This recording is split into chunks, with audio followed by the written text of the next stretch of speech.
દેશભરમાં મતદાર યાદીઓ અપડેટ થઈ રહી છે. ગુજરાત સહિત કેટલાય રાજ્યોમાં એસઆઈઆરની કામગીરી ચાલી રહી છે.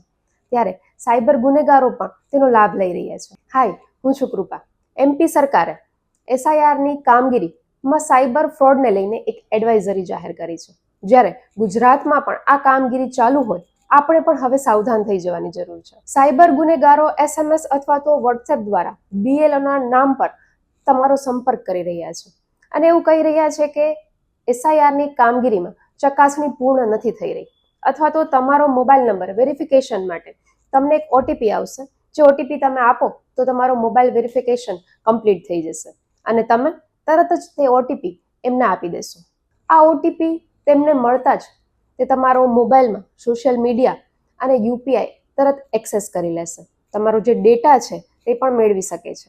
યુપીઆઈ અથવા તો બેન્કિંગ એપ્લિકેશનને રીસેટ પણ કરી શકે છે અને તમારા ખાતા ખાલી કરી શકે છે. ત્યારે સાવધાન, ચૂંટણી પંચ ક્યારેય ઓટીપી માંગતું નથી કે યુપીઆઈ બેંકની વિગતો પણ માંગતું નથી. તે લિંકના ઉપયોગ દ્વારા ફોર્મ ભરવાનું પણ કહેતા નથી, તેમજ તમારું નામ ચૂંટણીની યાદીમાંથી કાઢી નાખવાની ધમકી પણ આપતા નથી. આવા ફોન આવે તો ગભરાશો નહીં અને તરત જ ફોન કટ કરી નાખશો. તમારો ઓટીપી કે પાસવર્ડ કોઈ સાથે શેર ન કરો. અજાણી લિંક કે એપ ખોલો નહીં.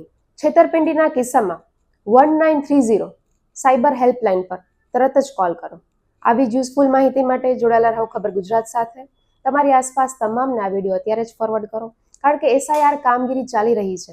તે દરમિયાન BLO તમારા ઘર સુધી આવે છે. BLO સતત લોકો માટે કામ કરી રહ્યા છે. ત્યારે BLOના નામે ઘણી વખત સાયબર અપરાધીઓ આ રીતે છેતરપિંડી કરી અને લોકોને છેતરે છે. ત્યારે આપણે સૌએ સાવધાન થઈ જવાની જરૂર છે. એટલે તમામ આસપાસના લોકોને આ વિડીયો અત્યારે જ ફોરવર્ડ કરો. જય હિન્દ, જય ભારત.